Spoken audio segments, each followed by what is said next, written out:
Okay, let's do this. Jog 3 miles before breakfast. Make it to work by 9. Run out for a salad at lunch. Oh, time to own that meeting at 3. Yes, 10,000 steps. What's next? Fearless is not hitting snooze. That's the power of the Blue Cross and Blue Shield Federal Employee Program. With more healthy benefits and tools, no one does more to help you live fearless. Sign up at fepblue.org/action by December 14th. Blog Talk Radio. Howdy, race fans. How the hell are you? Glad you tuned in tonight to another episode of Racing with Big Sweat. And I'm here as your host, Steve Big Sweat Billmyer. Enjoying the weather, hoping to enjoy the show, and getting ready for the holidays. Here with me tonight is my partner in crime, my fellow North Carolinian, Mr. CJ Sports. CJ, how are we doing tonight, bud? I am doing great, sir. How are you doing tonight? Oh, I'm doing just fantastic, feeling lively, so to speak. Kind of pumped up. You know, it is Derby week. The Snowball Derby is the Super Bowl of short track racing is how I've heard it described, and that's pretty much it. I mean, it's a big deal. It's going on down in Florida, and there's a bunch of people down there. I imagine there is. It's a great time of year. You know, a lot of, I saw a lot of posts following Homestead, race season being over, and what am I going to do? But, if you really sit there and take a deep look into everything that's going on in November and December, and even in January, we don't get to miss anything. There's a lot of stuff still going on, and it is what makes being a race fan so unique, because it's pretty much 365 when it comes to racing. Yeah, and with the internet now, you don't have to look that hard. Our racing seasons are kind of winding down here, but in Australia, it's like summertime there, and their Sprint Cup racing and stuff is going strong. So, I mean, you can get a fix of the racing that's happening pretty much all winter long, just checking in with what the Australians do. Man, they put on a show down there from a lot of what I've seen on YouTube and stuff. Might try to get some of those drivers on as guests, and I don't know what the time difference would be, but maybe get them on and talk to them about it on the show. Oh yeah. Always be a great thing. I tell you what, though. Speaking of North Carolina, and both of us being North Carolina, I tell you what, this weather been up here has been up and down. It finally stops raining, then it gets cold, and if it's not cold, then it's raining. So I'm glad that our NASCAR season, especially when it comes to Charlotte, is over with, because I don't know if they would get any races in these days, the way this weather's been in North Carolina. Yeah, that's the good thing about the Snowball show is it's down in Florida where the weather's a lot gentler up there. It's just too unpredictable this type of year, and when the sun goes down, the temperature goes down pretty quick here in North Carolina too, so you might be comfortable doing the afternoon watching practice and everything, but by the time the feature starts, it's 7:30, you'll be freezing your butt off. That was kind of how it was like coming back from a Homestead. I went down for Homestead weekend. It never got below 70 degrees, and I enter North Carolina and get to the house, and it's 29 degrees, and we left windows cracked open to air the house out while we was gone, and it was only 47 degrees in the house when we got back. So definitely a night and day, even though it's only about 8 hours from here to Daytona. I'm not sure how far from Pensacola. I know it's only about 12 to 13 hours to Homestead. So, but it's like night and day. So it's a good thing that race season's still continuing on down there. Yeah, I've done that before too. Be dressed for the weather down in Florida, and leave to come home, and the weather's so drastically different. You're standing around in flip-flops and T-shirts and shorts and trying to get your key in the lock in 26-degree weather. it's a pretty interesting deal that time of the year, but it is what it is. There's not much you can do about it. North Carolina is really not that bad. We don't get that much bad weather, winter weather, so to speak.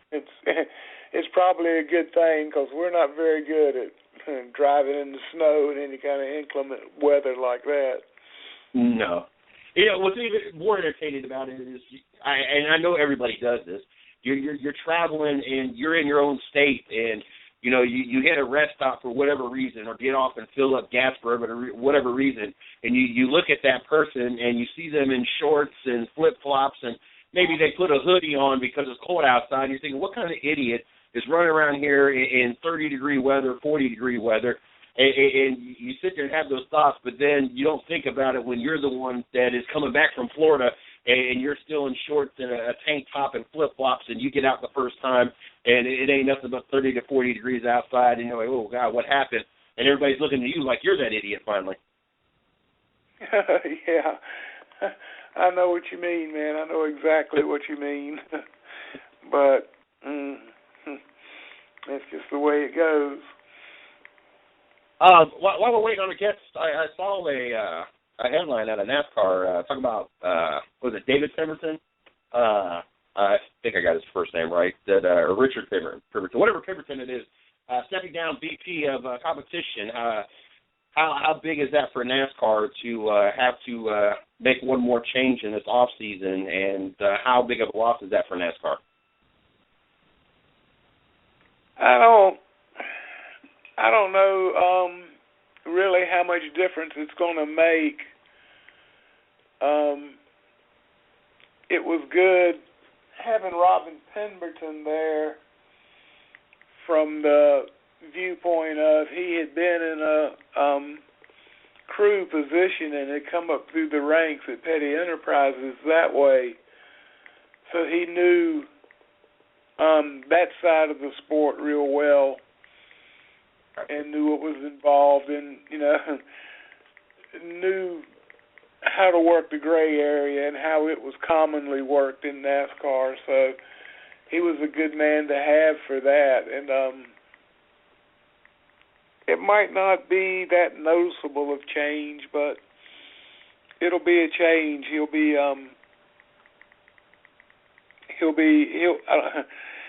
missed. It'll be different without Robin. Gotcha.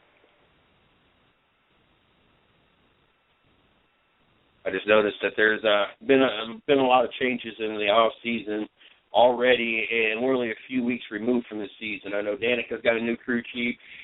Tony Stewart's going to have a new crew chief going into his final season. Robin Pemberton stepping out of that position. And here we're only about 2 weeks into the off season, so there's always stuff going on in all levels of the sport when it comes to NASCAR. And here we got the derbies this week, and it's a really big deal for these drivers. And have you ever had the opportunity to go down and see any of the derby races, or is this something you've not had the chance to experience yet either?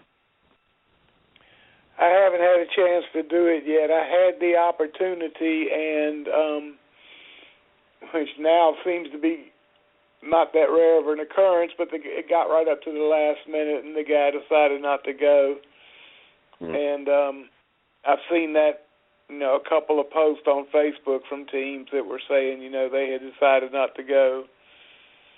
So that was the closest I got, but I really, it's a bucket list deal any way you look at it. It's like the Chili Bowl Nationals. It's just, if you're a race fan, this is something you need to see and something you need to experience, because they say it really is an experience all in itself, just being there and going through the 4 days. How, in your opinion, and you being around the local track scene a lot more than I have, I grew up going to Kilcare and Shady Bowl. It was a local track in the Columbus area of Ohio, asphalt. And I've been down here at the Fayetteville Motor Speedway, and we've had a couple drivers from there on the show, and Dublin as well. And so I've got some experience, asphalt and dirt, but not to the full extent such as yourself. And Chris, how big of a deal is this Derby for the local driving scene? And is this one of those kind of events that could kind of make or break somebody's career? Oh, it's huge. It's huge for the local drivers and everything. And there's no better example than Eric Jones, the Camping World Truck Series champion this year. He got a ride with Kyle Busch Motorsports because I guess it was 3 years ago. He was in the Snowball Derby, and Kyle Busch was running in the Snowball Derby, and they battled a lot through the race, and at the end of the race, and Eric Jones beat Kyle Busch.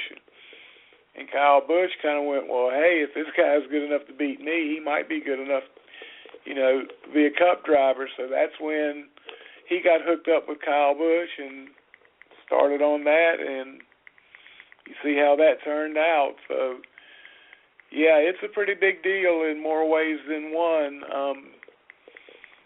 I don't understand why it's not televised live.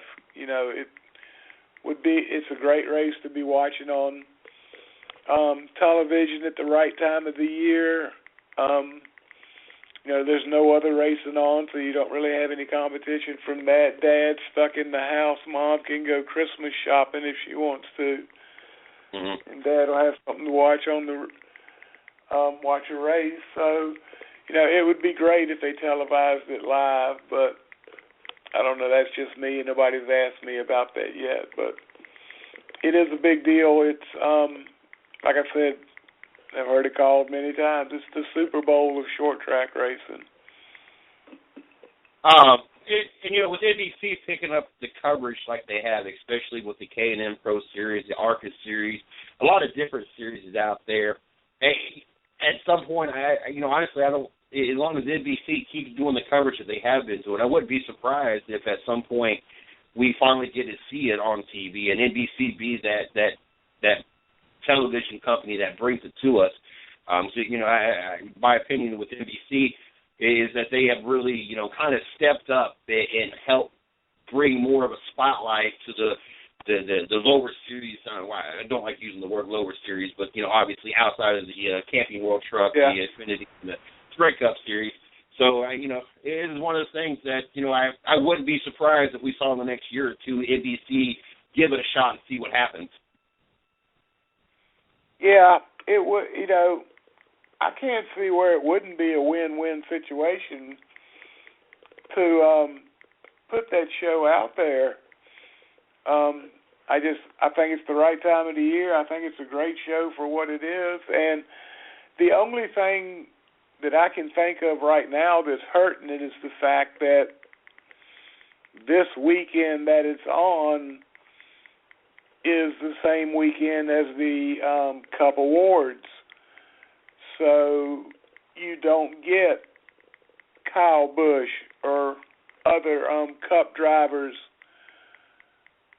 that, they kind of have to be at the awards banquet, so they can't be in both places at the same time. So, if they could work it out to get it on different weekend from the awards weekend, I think that would really draw a lot of Cup drivers to this show, and that might be what it takes to kick it over the top and get somebody to televise it live.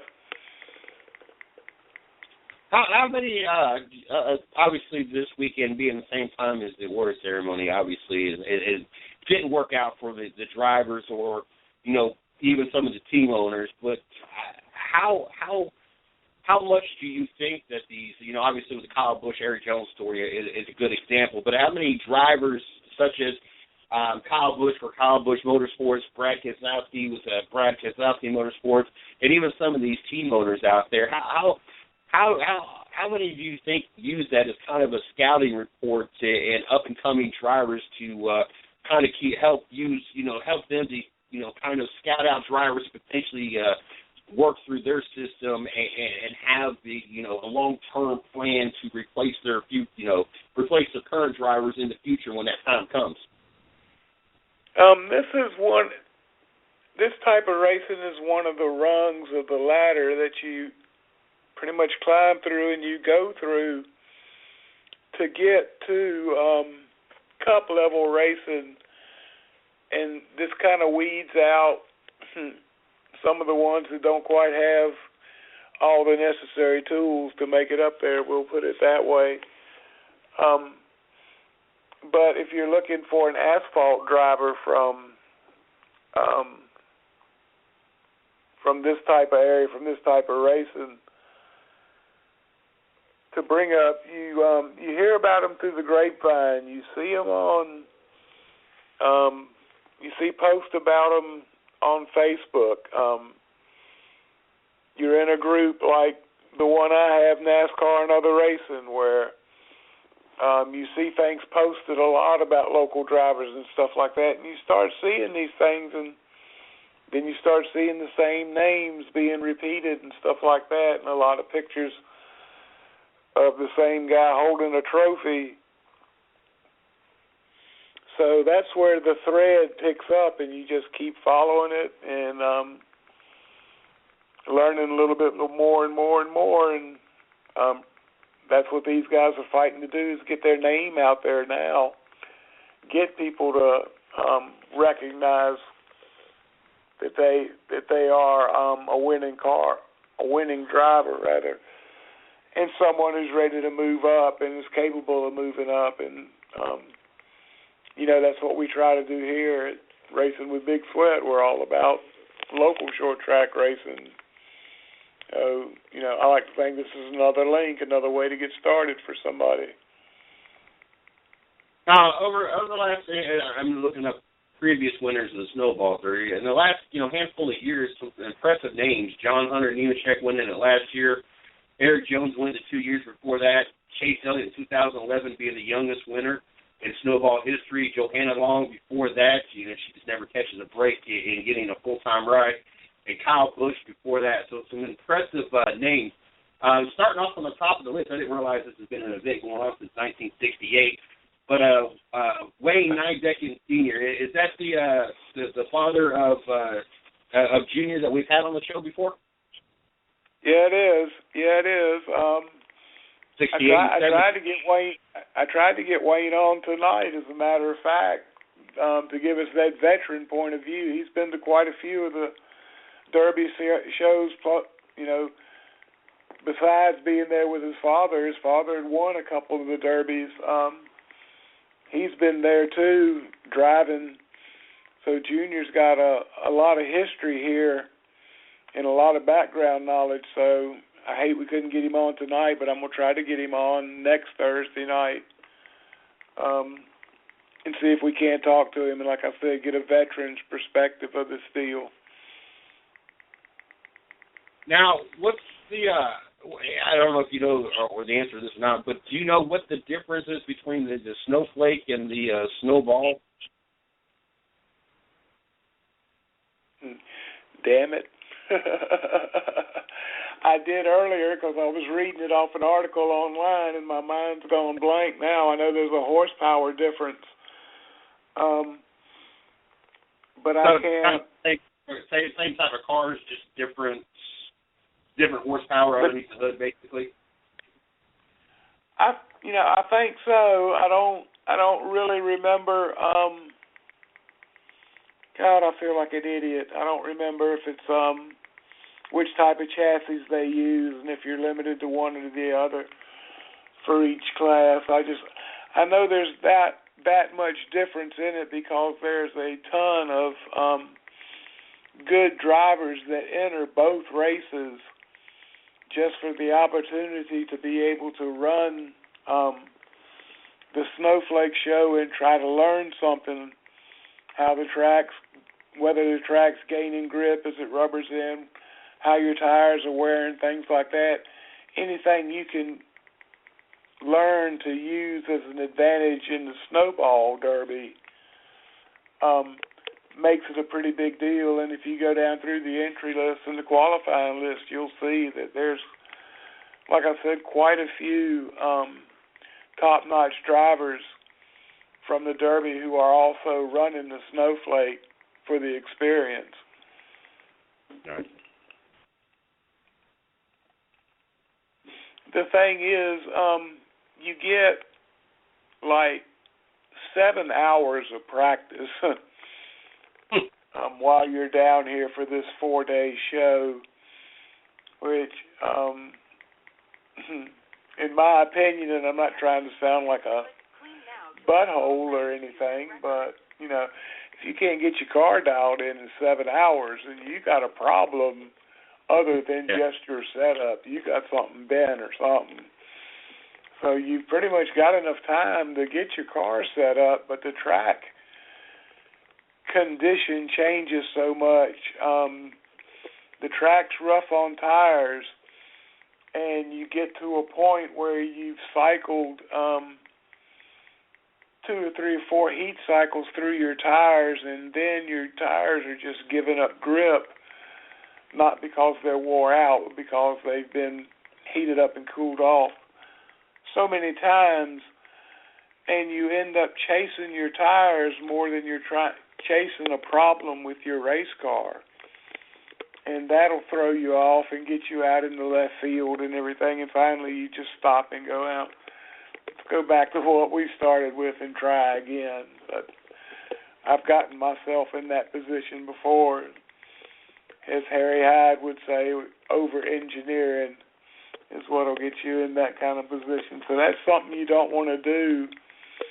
You want to keep up with how the track's changing, because there's, I think 5, maybe 6 divisions of cars running down there this weekend, with that many different tire compounds, leaving that many different types of rubber on the track, which is changing the track grip conditions. So, you know, in one way you need that 7 hours of practice to keep up with the track and try to keep a true idea of what it's going to be like on race day. But at the other end, at the other side of that deal, you know, that's an awful lot of practice. And I would look at it like, you know, I would be conscious, especially late in the season, of how many laps I was going to put on my motor. So I wouldn't want to be out there burning laps up all the time, chasing tires and changing track conditions. But that's what makes it a great show from my point of view. Now, I know that we've had a couple of drivers on talking and throwing numbers out there, and it was rather a large amount of money to be out there. I was kind of surprised. I can imagine what kind of pressure is on these drivers, knowing not only the expense that comes behind this big event for them, but also the possibilities, such as, like we discussed, Eric Jones, and what could come of this. I can only imagine these young drivers, these local drivers that maybe are not quite used to this kind of pressure. They're just used to being out there, their local fan base, their local, you know, same driver. I'm not going to say same drivers, but pretty familiar drivers week in and week out, and to do what they, you know, kind of get out of their comfort zone, the track they're used to, the fans they're used to, the competition they're used to, and not only that, all the money that they have to invest into this weekend and go down and kind of get out of their comfort zone. I can only imagine what it's like for these drivers. Yeah, you have to have a pretty good, I would think, tire sponsor to go down there and be competitive. Like I said, you've got, you know, there's a fine line, and it comes up quick as to when the only thing wrong with your car is your tires are not giving you the grip that you need, as opposed to your car not handling because you don't have the right shock combination on the left side. It's 2 totally different problems. Two totally different solutions to a similar problem. So you have to keep, you know, you have to have enough tires available to be able to, like I said, keep up with the way the track changes and everything, and to keep yourself fast. But you need to figure this out pretty quick before you send the tire through a hole heat cycle of where you get the tire up to the maximum temperature and run for quite a few laps and then cools it off. That doesn't wear the tire out as much as it just hardens the rubber up and lessens the grip factor you have in the tire then.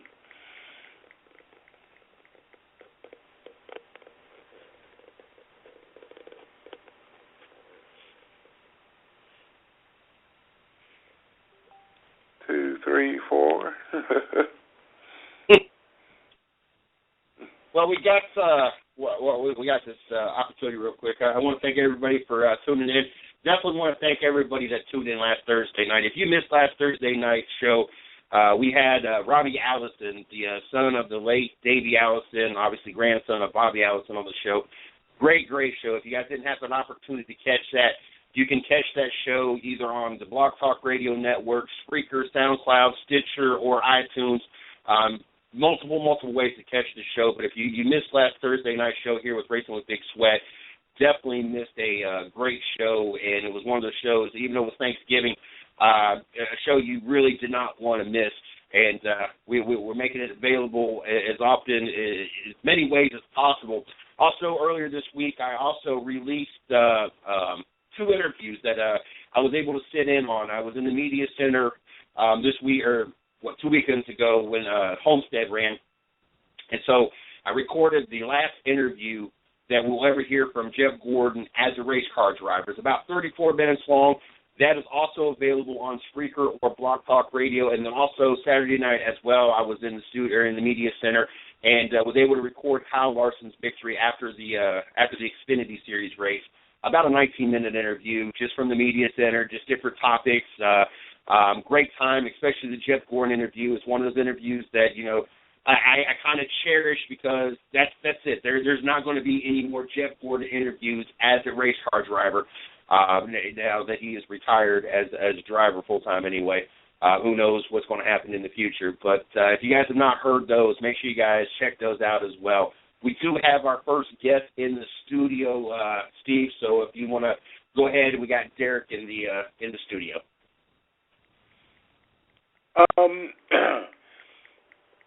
If you've been following late model racing down in Texas and the Deep South area down there, I'm sure you've heard of this next driver we're going to bring on. This young man has had a pretty outstanding year this year. He's very competitive. He's got a good base set up for his race team. He's fixing to make some major changes.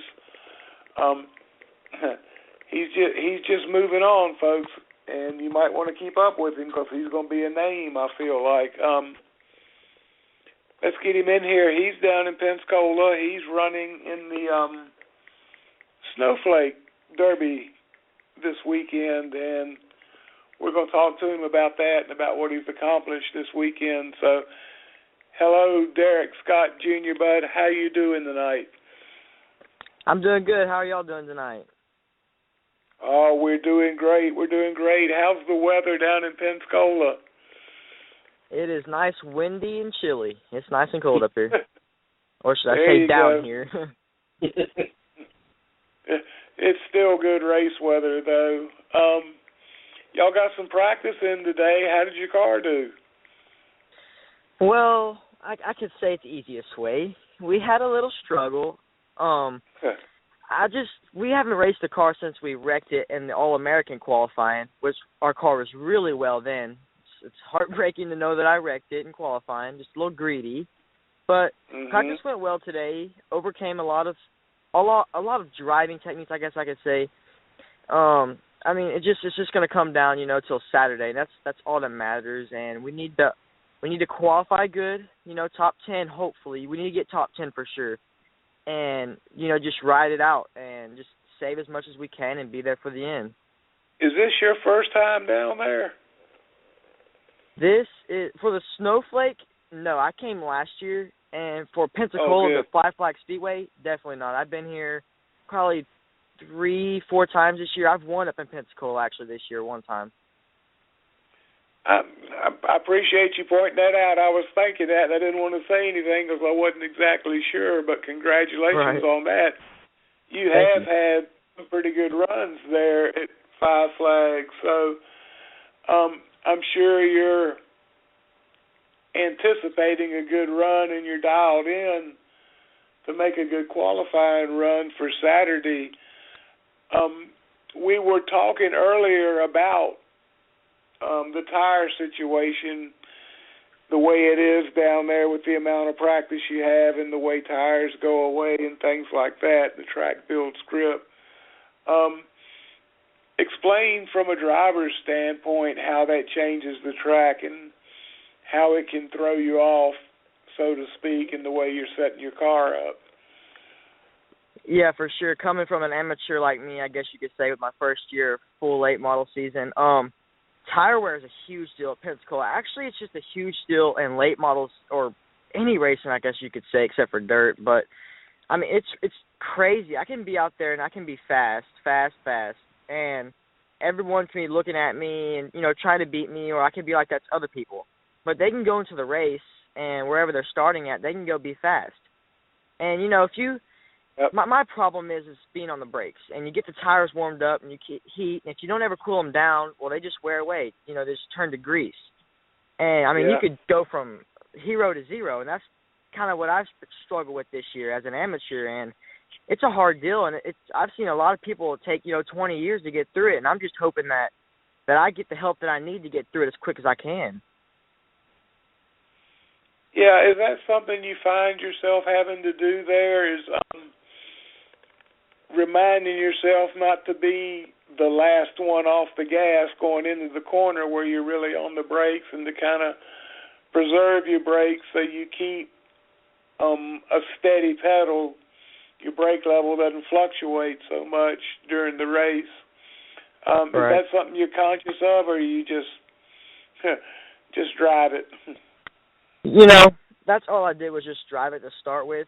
But because it's been such a big factor and big problem with my racing career this year, it's something I'm thinking about every lap. And to be honest with you, it's the most hardest thing to ever do, is to know what you're doing wrong, is going out there and trying to fix it. It's so hard because you're thinking about, it's hard to understand, but you're thinking of a million things you need to do out there. And getting off the brake, surprisingly, is one of the things you just don't think of, but it's the most treacherous thing you need to think of. So, yeah, it's a little difficult, but it's definitely the most thing I'm thinking about when I'm out there. It sounds like you're getting your brake feel dialed in. You're learning about them, and that's good. Who is your crew chief, and is he working with you on the brake issue? Yeah, yes, for sure. Actually, that's today's problem in practice was brakes. It was a pretty big deal. And, yeah, it's Alex Query, Freddie Query's son. It's my crew chief, and he helps me out quite a bit. Yeah, definitely so. And Freddie Query is another veteran of the Snowball Derby, and, as being his son, he's tagged along with his dad there to the races and been there as a competitor himself. So that's what I was talking about earlier when I said you had a good base built. You've got yourself, you've got a good crew chief that you're working with good. I understand there's some, you're going to be moving your location, your bases of operation. Is that correct? No. We already did that. We did that probably 6 months ago. We moved it from Texas to North Carolina, actually, to where Alex is from. Where are you at, up in the Charlotte area? We're over there in Concord. Oh, yeah. I've lived in Concord. I got married in Concord. Oh, man. It's not all good memories of being there, but, yeah, I've lived in Concord. Right. I was going to say, which time did you get married there? Oh, well, we won't get sidetracked on that. That's another subject for another show. Different type of racing there. No. Oh, geez, I had to open that door, huh? Derek, how old are you, bud? I'm 16. There you go. So I guess you could say I'm just what legal about enough your to drive. education? How are you? How do you handle that? Are you homeschooled? Are you tutored on the road? Are you enrolled in regular school? Well, actually, surprisingly, because most people, they're like, you're probably online or private. And no, actually, I'm public schooled. So my teachers and my principal and superintendent, they're all willing to work with me as long as I keep my grades up and, do all my work and like I'm supposed to. And it just worked out really well for me. Any plans on furthering your education when you get done with high school, or are you going to go straight on into racing? Well, here's the deal. Kid, I've always, I'm going to NASCAR. Well, I realize as, more years been by, it's kind of it's just not probably going to happen. And I hate to say that, but, you just got to really get lucky. And, I would love to be like a Daniel Hemrick and come from, nothing and make it. That's awesome. So my plans is to keep racing, of course, and try as hard as I can for, quite a while until I feel like, it's just a hobby. And I'm probably in 2 years I will start my college degree for, some type of engineering. I'm not quite sure yet at Texas A&M. So that's my plan.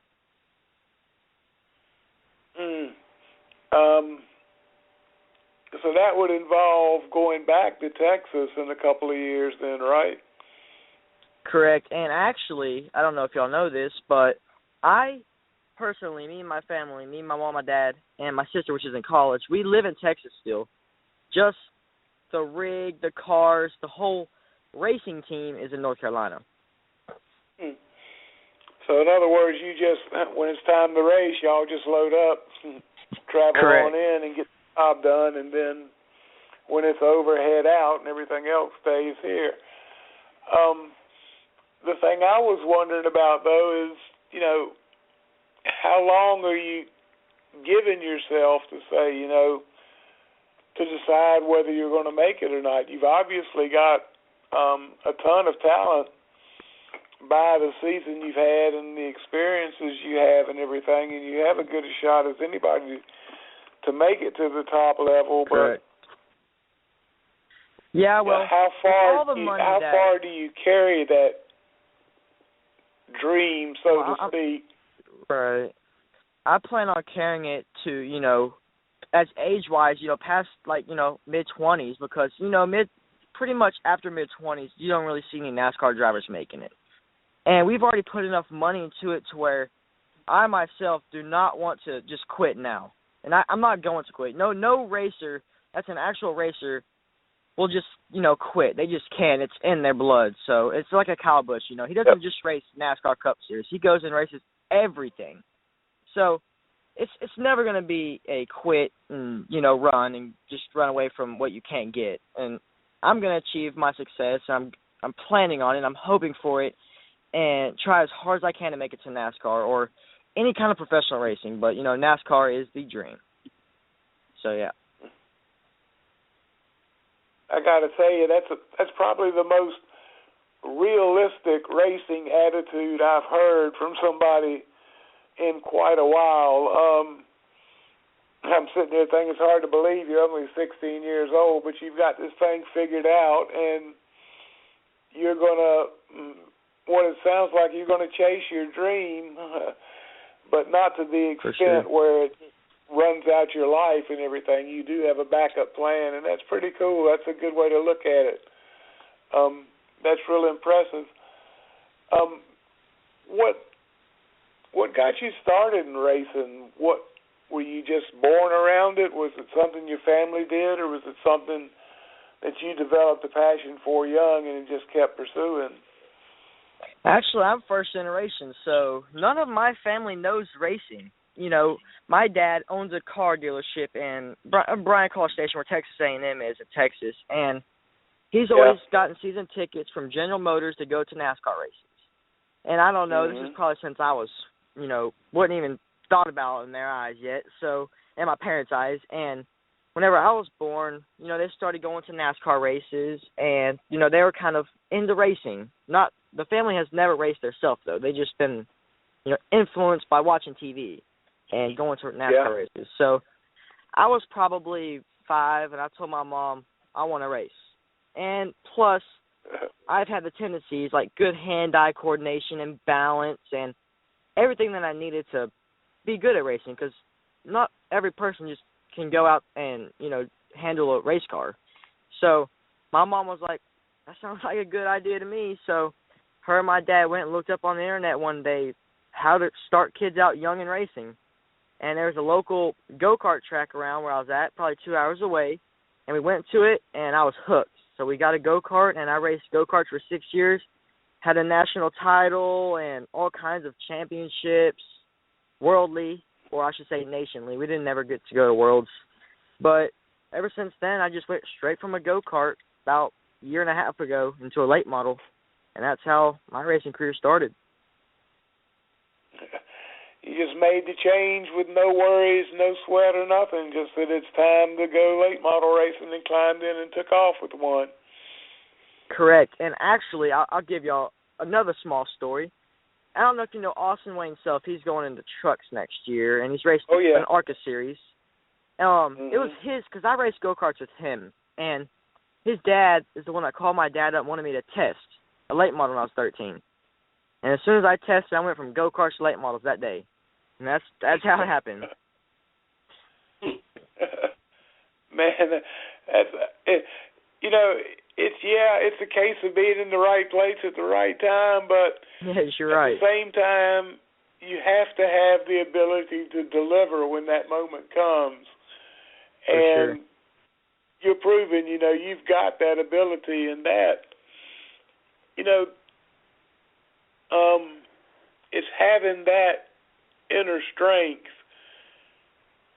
that'll help you overcome a bad handling race car. So sometimes, you know, you might get down to the end of the race and have a 5th place handling car, but win the race just out of your inner strength, your drive, and your determination, and your the win. And that's that's a rare find. There's not a whole lot of drivers that have that ability, but the ones that do are the ones that are very successful. Dale Earnhardt Sr. is one I can think of right off the top of my head that could definitely. Cale Yarborough is another. Just take an ill-handling race car and just drive it to the front regardless. Yeah, that's a big deal in race car drivers. Just the ones that have the determination and the want to achieve, you know, optimum success. That's what they have to do. That's what they have to have in them to make it. Yeah, it's, you know, it's one of the requirements of being a race car driver. And like I said, the ones that have got it and it's evident are the ones that are going to the top. And I think it's pretty evident that you possess that trait. We're rolling up now onto the off season and everything. What are your plans? What are you looking to do, and when do you plan to start back into to the 2016 season? Plans is as soon as the Snowball Derby is over with, get a super motor. We've already started getting lined up with that, and hopefully we want to start out with the Red Eye in New Smyrna, and, you know, just go from there. We don't really know if we want to run a series like the Cars series. I don't think we will do past series, but if we do a series, it'd probably be Cars series. And we'll just, you know, race the big super late model races where we're going to get that recognition and the things we need to, you know, achieve success. So in other words, you're not looking to so much as to win all the races in one series and win a championship. You want to sit down, say in February with the calendar of March and decide then, you know, what races you want to run in March, regardless of what series and everything. That's that's cool. That's a cool way to do. That's a good way, because that keeps you from being a one-track jack, so to speak. It puts you in at different tracks with different levels of local heroes and guys that know the track and win there a lot that you're going to have to come in and beat at their home track, and that's a good way to learn. That's another link in the chain of moving yourself up. That's something you've got to do, is learn how to travel to different tracks, get set up, win the race, go home. Right. Yeah, that's just every race car driver, they usually have a set goal. And, I mean, y'all saw it this year in the Cup Series if y'all watched. You don't have to win every race to win a championship. Kyle Busch was out half the race and he came in, won.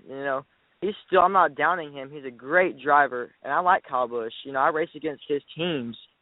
And, series sometimes it's not the best way to go, but, I could be lying to you. You don't know.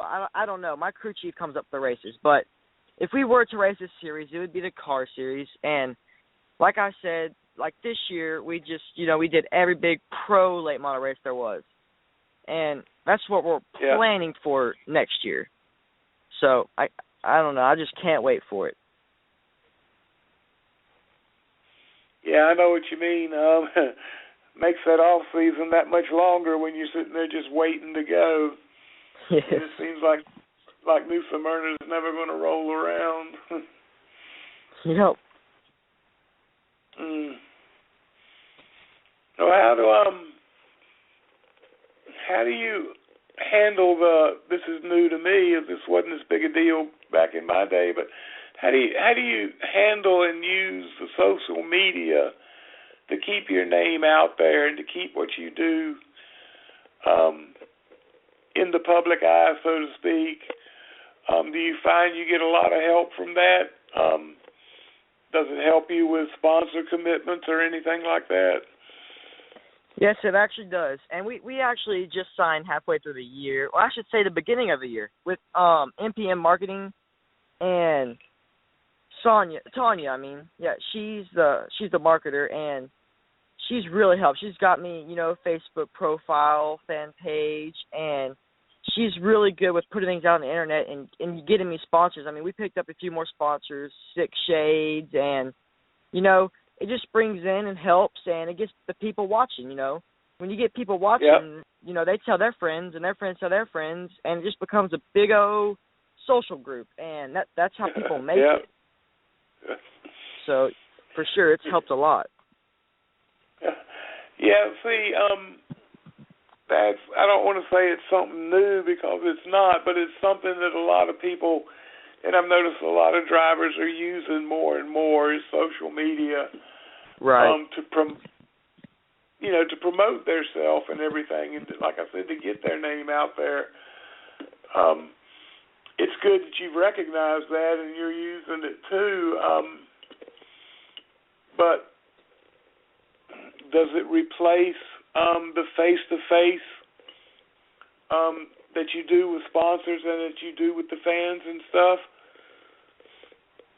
Well, it kind of does, because, people in America are lazy, let's admit, and they get on social media and thank everyone instead of, bringing a group together like they did back in the day and, congrats and giving congratulations to everybody. And I feel like it's better to go personal face-to-face because they get to see the real you.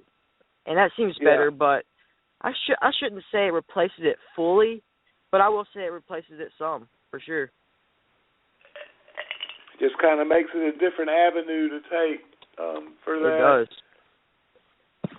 Do you, when you're at the track like today, when you're practicing, are you pretty much like your whole team in like a little cocoon where you're all concentrating on what your car is doing and everything, and there's no outside interference or anything going on?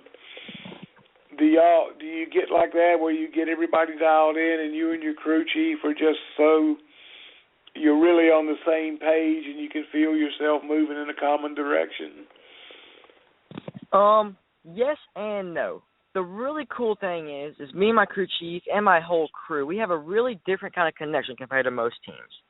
We can get focused and get in the mode if we need to. And that's usually what we do. And when we get quick and we have less stress on us, we can open up, enjoy ourselves, turn the music on in the trailer and enjoy ourselves. But if we have to get in the mood and get focused, we can do it really quick. And I love that about it because it just brings enjoyment to racing. Yeah, you're right. It really does. I know exactly what you're talking about. When I was at the track, I was way too intense. I was way too focused on winning the race and everything, and to the point where I pretty much tuned everything else out and everything. And right. I got a guy to drive for me, John Jones, and John had, been a late model driver for quite a while and everything, and I had known him at the track. As a matter of fact, his dad used to race against my dad back on the old dirt track at Wilson County Fairgrounds. But I had known John, seen John run and everything, and that was one thing I always noticed about him. I'm like, him and his people have a whole lot of fun over there. They're always laughing and joking and never seem to be real serious or anything, but they're running as good as I'm running or better, so maybe their way's better. And I think I wasn't that way when I was crew chiefing, but I've learned now, and especially from hearing it from you, it's definitely better your way than my way. That's a good way to be. You got to have fun and you got to stay loose. Right. And it's really good to get focused as well, but, if you're not always thinking about it, it seems to be better than whenever you're constantly focused and you get stressed and all those other things that comes with racing,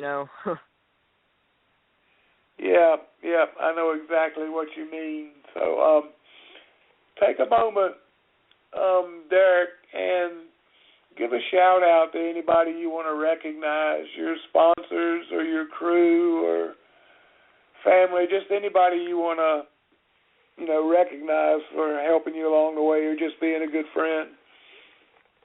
Right, and I want to thank, my family first because they made all this happen, and I want to thank all my family, friends, fans, everyone that, follows me, keeps posted on me and posts about me.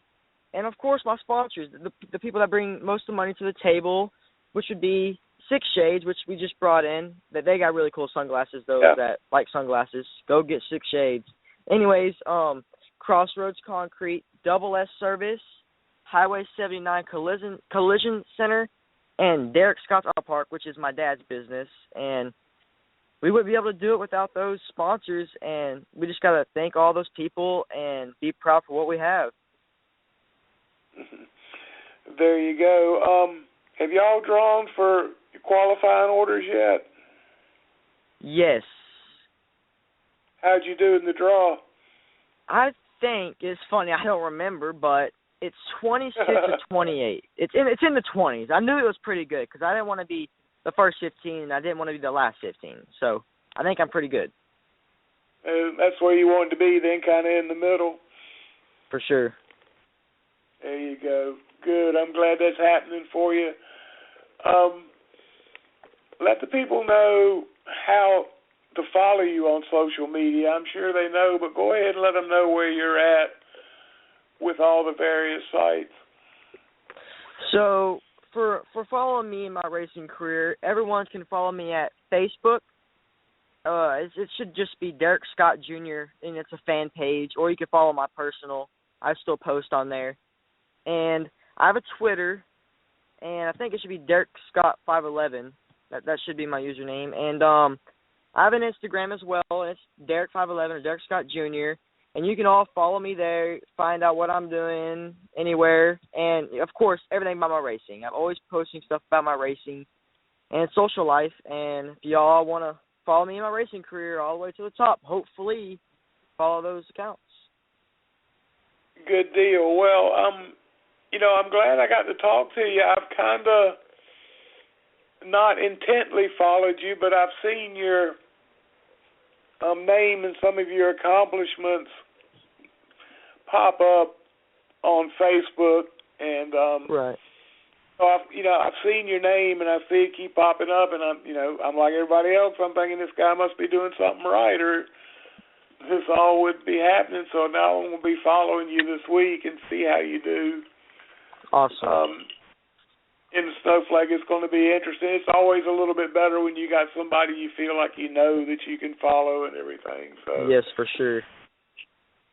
Good luck with that, and congratulations on the season you've had. And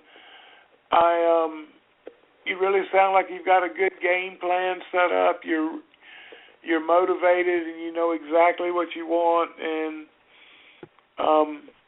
I think it's going to help you out a whole lot in your career, and I wish you all the success. Thanks so much, guys.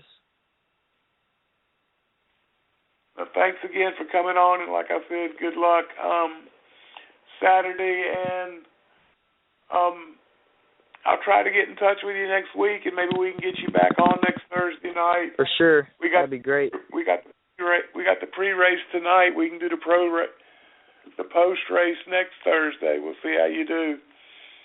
Awesome. I hope I can bring out a good finish to talk about. Well, we'll see about that.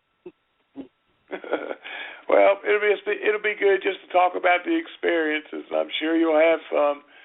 The thing that always interested me about the Derby was somebody told me one time, he said the most dangerous place to be in a race car at the Derby is in the pit. He said you get out on the track and you know what everybody's going to do, but there's so many cars in the pits going every direction and everything. He said it's really a little bit more harrowing there than it is out on the track. So it's a bucket list deal. I wish you all the best, and I hope maybe in the near future I can see you down there and we can talk face to face. That'd be good. That'd be really good. Thank you guys for everything y'all do and let me be on this show. Yes, sir. Well, thanks again for coming on, Derek, and we'll talk to you later, bud. No problem. I'll talk to y'all later. All right. That's him, folks. That's Derek Scott Jr., and this guy is just a pretty impressive young man, This is the thing he's got an idea and a timeline of how he wants to make it, and he's realistic enough to realize that the age of making it as a race car driver has dropped considerably from what it was 25 years ago to now. So the dude's got his head screwed on straight, and I wish him all the best. He's really a really interesting person to talk to, don't you think, CJ? Oh yeah, very, very much so. It was very good. It's always inspiring, and it's always great to listen to these, especially young drivers, have their head on their shoulders, and kind of you kind of see how they've got their plans and their life mapped out, and how they've already get to where they want to get now, just to make it all happen. And it's really cool to be able to see that and hear it. Yeah, that's I'm listening to him, and I'm sitting there thinking, I read somewhere, saw it posted somewhere, this guy's like a teenager, but I'm listening to him without seeing him, and it's like talking to, a 20-year veteran. I mean, This guy is poised, he's polished, he's like he's been doing this for his whole life, and to only be 16 years old and be that accomplished just at, speaking is pretty impressive to me, and it wasn't something that was a noticeable or that big a deal that many years ago. Mm-hmm. But anyway, it wasn't a bad show. I enjoyed talking with him, and like I said, what we'll do is we'll try to have a post-Derby show next Thursday night, get some drivers on here that have, tell us about their Derby experience, both in the Snowflake and the Snowball, and tell some tales, do some bench racing, and have some fun. I do appreciate you people checking us out tonight. CJ, tell the people the various deals that you're involved with in social media Will do. First of all, you guys can check me out on Twitter at CJSports1. You can check out the entire 110 Nation at 110 Nation. You can check out our fan pages. I have mine, Mr. CJ Sports, the 110 Nation fan page, 110 Nation Sports. Also, you can check out our blog site, www.the110nationsports.com, our company site, the110nation.com. We have the 110 Nation Sports Show Monday through Wednesday, 9 to 11 p.m. Eastern Standard Time. We have the 110 Nation Morning Show from 8 till 9 in the morning. And then Monday nights we have Rubbing Is Racing, myself and Steve Billmyer at 7 o'clock. And then, of course, we got this every Thursday night. So that's how you can keep up with myself, Steve, and the whole 110 Nation.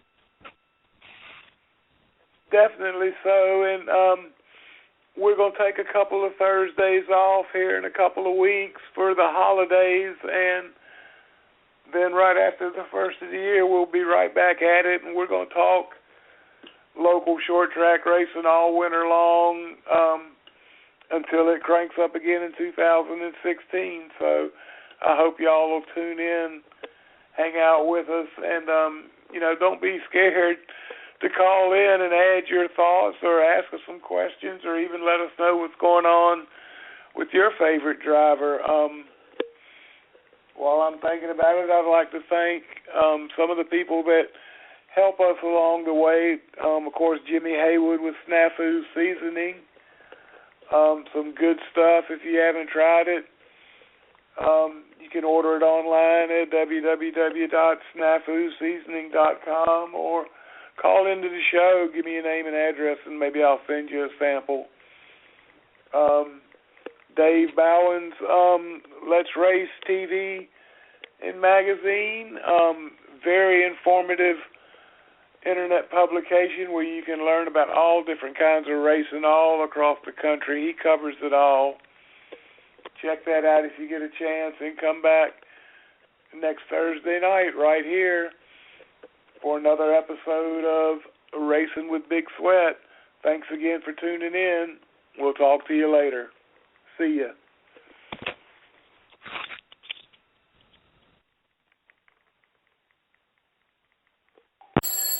Okay, let's do this. Jog 3 miles before breakfast. Make it to work by 9. Run out for a salad at lunch. Ooh, time to own that meeting at 3. Yes, 10,000 steps. What's next? Fearless is not hitting snooze. That's the power of the Blue Cross and Blue Shield Federal Employee Program. With more healthy benefits and tools, no one does more to help you live fearless. Sign up at fepblue.org/action by December 14th.